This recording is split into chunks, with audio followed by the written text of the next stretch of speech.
So my name is Tom Froggatt, and I'm the founder and CEO of a company called Versapia, which is an AI company.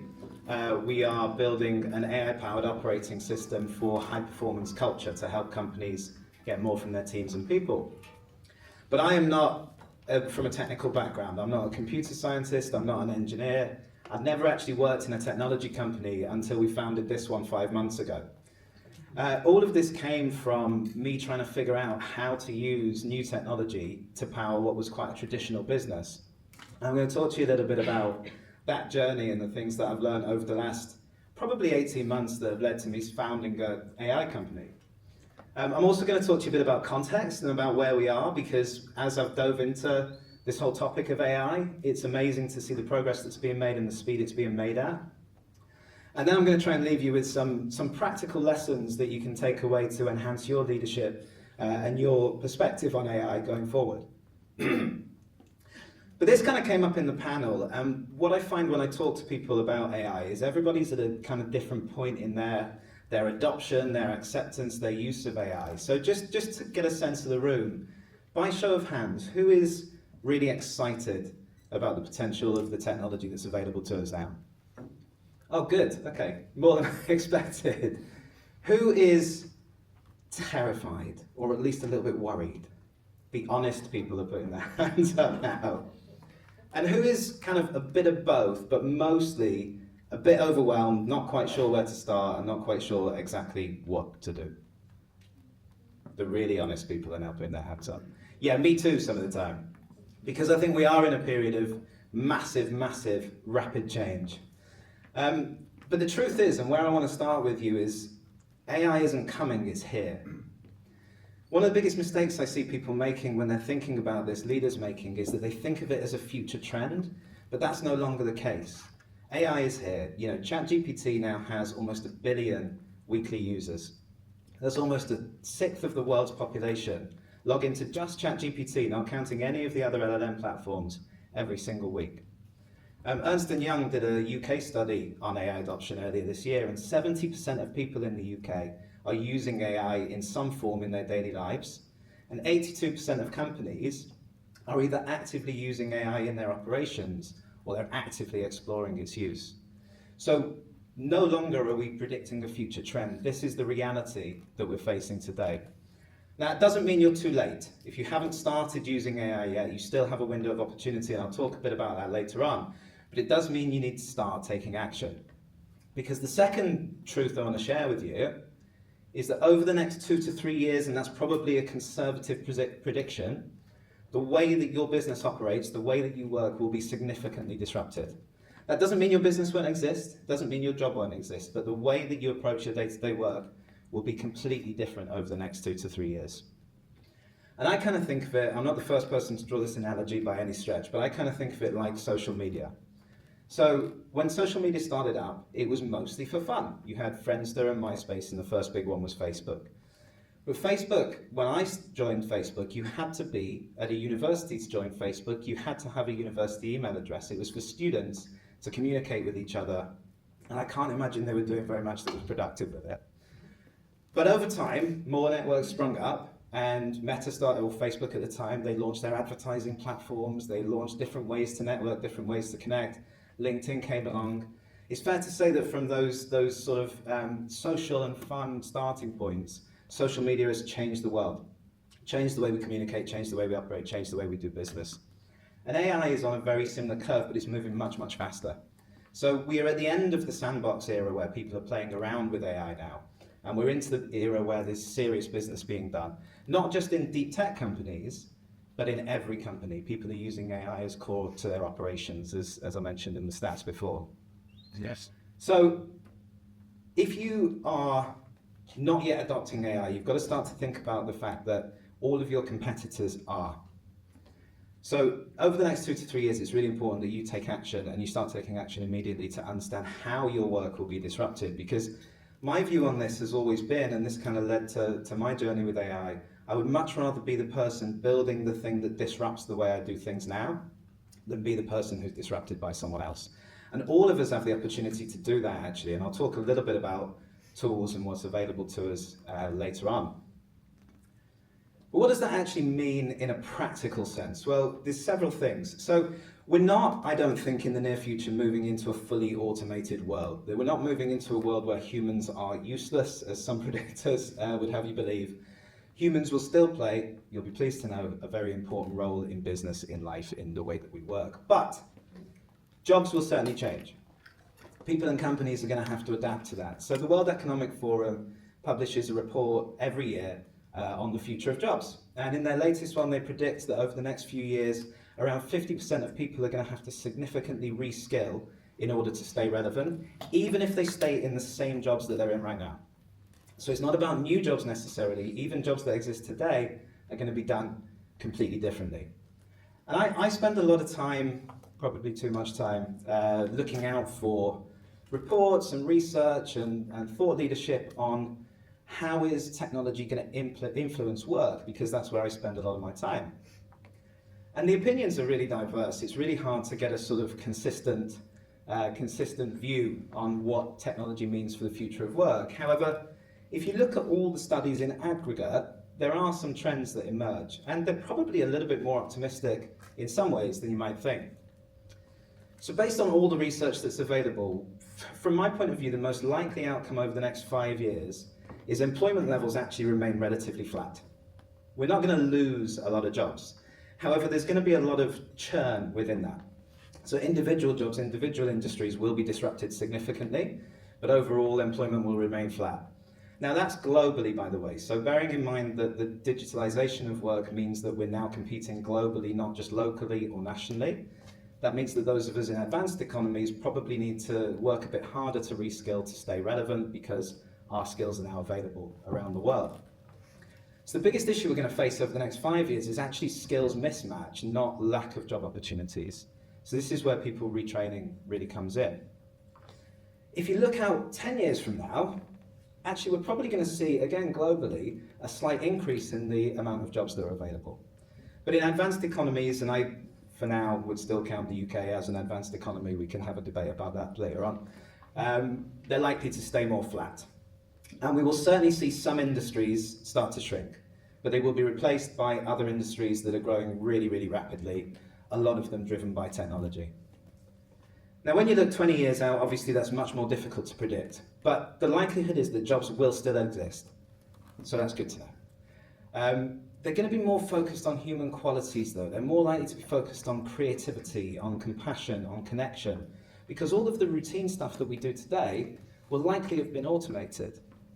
But you know, the sort of the tone of that future, whether we have a future of sort of mass global unemployment or some sort of global age of prosperity, it probably depends more on leadership and policy than it does on technology, actually.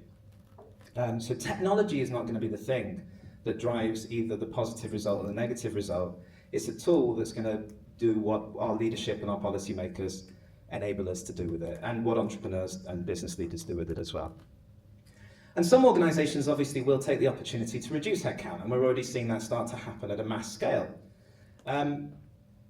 There are cost savings, there are efficiency gains to be made, and some organizations will take advantage of that. And as with any change, there's going to be big winners and big losers, but my view on this is that actually the winners won't be those organizations who are just pursuing efficiency. The winners will be those organizations who leverage technology to augment their people, to be able to deliver more value more quickly to more people, more stakeholders, more customers, because that's what's available to you now. And this is already happening in traditional businesses. So there's dozens of examples I could have chosen from, but I picked a few, including my company, because I know that story quite well. So Sarah Care, some of you may be familiar with. So Sarah provide in-home and elderly care services. And they, for many years, were a very traditional supplier of this. And they, before the pandemic, in the sort of mid-2010s, they developed a machine learning platform that allowed them to take tens and tens of thousands of medical records and case records and predict outcomes, predict things that were going to cause hospitalizations, cause incidents with their patients. And in that platform, they also enabled patients to receive remote in-home care and carers to monitor their patients remotely. And by implementing that platform, Sarah have actually seen a 52% reduction in hospitalization for patients. They've also seen a huge decrease in the number of falls and other incidents because their platform's able to predict when those things are likely to happen, and an increase in compliance to medication. And during the pandemic, when people couldn't use hospitals as much, they actually created 10,000 jobs. Now that's realigned a little bit now, but the job levels that they're creating are still higher than they were pre-pandemic. So technology doesn't necessarily kill job creation. Technology can enable job creation. But Sarah is a great example of that. Guildhawk is a much smaller company. Guildhawk are a translation company. And back in 2019, Guildhawk were called Today Translations, and they're a pretty traditional translation company. They focused on regulated industries, so things like law, where there needed to be high levels of accuracy in translation. But they were struggling to compete in a saturated market, as many companies are. And they decided, the CEO decided that she was going to raise some money, rebrand the company, and build a technology platform. So she built GAI, Guildhawk AI, which is an AI-powered translation service which enabled them to become a technology company, to translate in almost any language, to do it almost instantly for almost every use case, and to create new features like video and voice translation, real-time subtitles for live stream, a huge amount of new opportunities for them to grow their business. And they've gone from a struggling translation company to one of the fastest growing companies in the translation sector, driven by technology. And Versapia is my company. So Versapia started from a consulting company that I ran. So we did traditional consulting. We helped businesses to build high-performance cultures.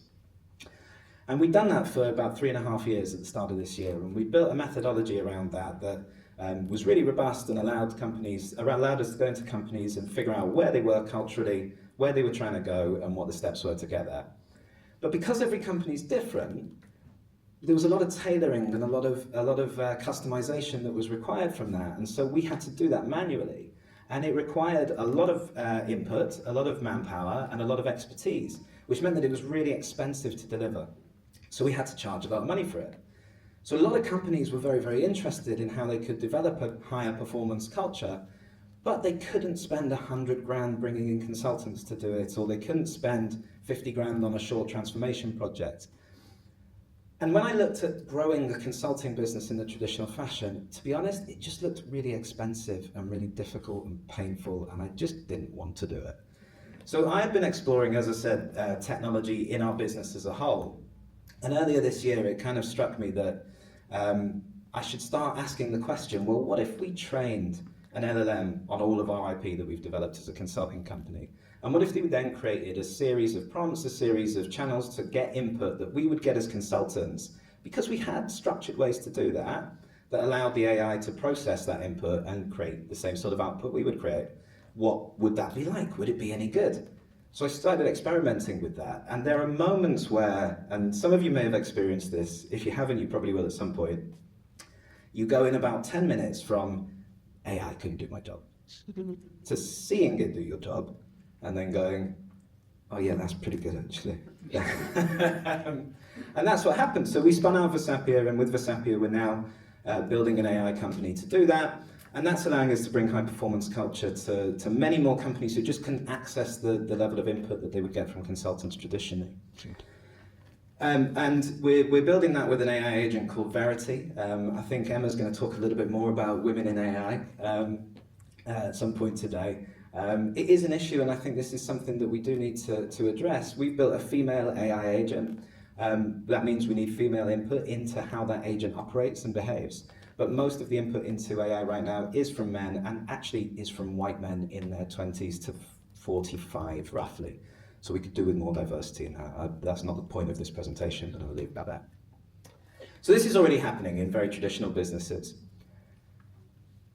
So from a leadership point of view, if we're going to lead through this era of significant change, then we've got to really understand, well, where are our team? How are our team feeling about the change that's happening around them? Not just in work, by the way, but in every aspect of their life. So that's important to bear in mind too. So the likelihood is, to a greater or lesser extent, your team are probably scared for their jobs. They probably aren't sure what technology means to them, and they're not sure what to do, how to upskill themselves, what they should focus on. And they're almost certainly in need of reassurance and guidance, especially as they're seeing people in other companies around them being made redundant or being downsized. Now, the likelihood is you guys may be feeling some of these things as well, but as leaders, we agreed to put our own feelings aside to reassure and guide other people. So that's what they need from us right now. The other thing that you should also be aware of, if you're not already, they're probably already using AI. So there's been various pieces of research on this. It's quite a new phenomenon, obviously, so the stats vary. But depending which surveys you read, between 45 and 80% of people are regularly using AI in their work without telling their manager and without guidance or direction from leadership. So there's a 45 to 80% chance that at least some of your team are already using AI, but they're doing it in the way that they feel is best. So it might be a good idea to find out if that's happening. So once you've understood what your team are feeling, the next thing is, what should you do? Well, as leaders, it starts with you. As leaders, it starts with getting yourself comfortable with where you need to be and the tools that are available to you. And all of that starts with mindset, like so many other things. The truth is that regardless of how you feel about it, everything is changing. And everything is changing incredibly rapidly. And that is not going to slow down. That's going to continue to be the case for as far as we can see, and maybe forever. You have to be okay with that. You have to not only accept that, but embrace it. And the way that I think about this is that in a time where everything is in stasis and everything is steady, anyone can perform reasonably well. Most people can perform reasonably well. In a time where everything is chaotic, that's when you really get to see how good you are. That's when you really get to differentiate yourself and your company and your team from everybody else. I think about it as learning to dance through the fire. So everything is burning down for good and bad consequences.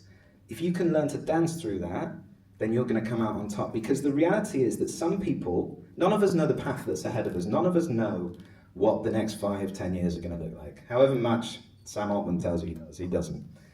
Because these tools are unpredictable. This is not like software development. This is a completely different kettle of fish.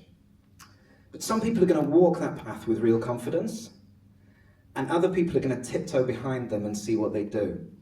And I would encourage you to not be a tiptoer. I would encourage you to, yes, assess the risks, see what's going on around you, be smart, but walk with confidence, learn to dance through the fire. What does that actually mean, though? So the biggest mistake that I see a lot of leaders make when it comes to learning AI is they try to learn AI.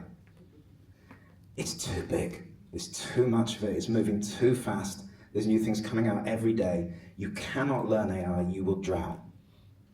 So instead of doing that, Martin, actually you touched on this just earlier, pick a really specific use case. Pick something that's a real constraint for your business, or pick something that would make a huge difference to your business if you could fix it or improve it or enhance it, and focus there and go really deep on that thing. So if you're running a commercial business, maybe lead generation is the big constraint for you in a challenging economy. Or if you run a service-based business, maybe getting people out to get to know the families that you're serving is the constraint that you're facing. Pick that thing and go as deep as you can. Find tools, find methods that you can use that will help you with that. Because what will happen is not only will you be exploring a complex topic within a framework that you already know really well, you'll also be, almost subconsciously, developing sort of foundational knowledge that you can then apply to the next use case and the next use case and the next use case. So the first thing I'd ask is, where is the biggest constraint in your business? And then start to think about how you can use technology to address that. And then don't start by trying to build your own agents and trying to build your own AI models. Start from wherever you are. So if you're not regularly using AI in the work that you do right now, just start using it. Just pick an LLM, pick ChatGPT, Gemini, Claude, doesn't matter which one. Just start using it. Start asking it questions, start asking it for input, learn how to prompt properly. I was going to include a bit on prompt engineering in this talk, but it's too short a period of time. It's probably too big a topic. But there's lots of resources out there. And just start using it, get comfortable with it.